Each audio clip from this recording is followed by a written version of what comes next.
Nanotatra mahakasika ny fanatrihan'ireo parlemanta malagasy ny séminaire africain momba ny zon'olombelona tany Maroc ny filoha lefitry ny antenimieram-pirenena Andriamatoa Elson Brisson Eraf fotoana izay nitondrany ihany koa ny heviny mahakasika ny fifanarahana politika izay heveriny apetraka ny faha-4 ny volana oktobra ho avy izao.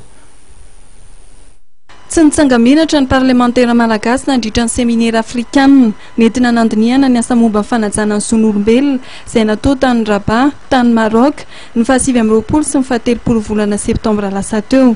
Raha ny fanazavan'Andriamatoa Elson Brisson Eraf filoha lefitry ny antenimieram-pirenena izay nisolo tena ny faritany Toliary dia ny zon'ny vehivavy malagasy miasa amin'ireny firenena arabo toa ny Liban sy Koweït ireny no anisany navotra ny parlementera malagasy. Visina tamin'izany ny problème ny vehivavy malagasy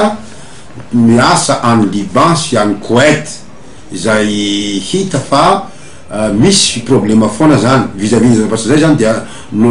nisy ny ady hevitra mikasika ny zavatra zay hialana an'izany intsony satria nisy ireo pays magrébiana zay niaraka nivoro taminay ary resy lahatra fa dia tokony hohadrenany kosa zany ny droit des femmes et de l'enfance aty amin'ny ranomasombe indiana. Anisan'ny tondra resabe teo amin'ny tontolo politika eto Madagasikara ihany koa momba fametrahana fifanarahana politika vaovao izay heverina apetraka ny faha-14 volana oktobra ho avy izao. No mafisiny ity solombavambahoaka voafito tao Toliara faharoa ity ny manzava-dehibe ny fiara-miasa saingy tsy tokony ataon'ireo mpanao politika verseza ho fanararaotana izany. Convention 14 octobre na karazana sarta zay hajoro na ho tanterahina eto amin'ny tany sy ny firenena raha ny hevitro mahampanao politika ay manokana mahaolo mboafidy ahy e tsy andany koa mahafiloan'hevitra ny antenimieram-pirenena mandraiky ny faritany Toliara ny tenanay dia mety dia mety le izy hoe hahitahana ny vasy ny tsy farifara izay manohana ny fitondrana mijoro zay tariny filoha ela jao mampianina izao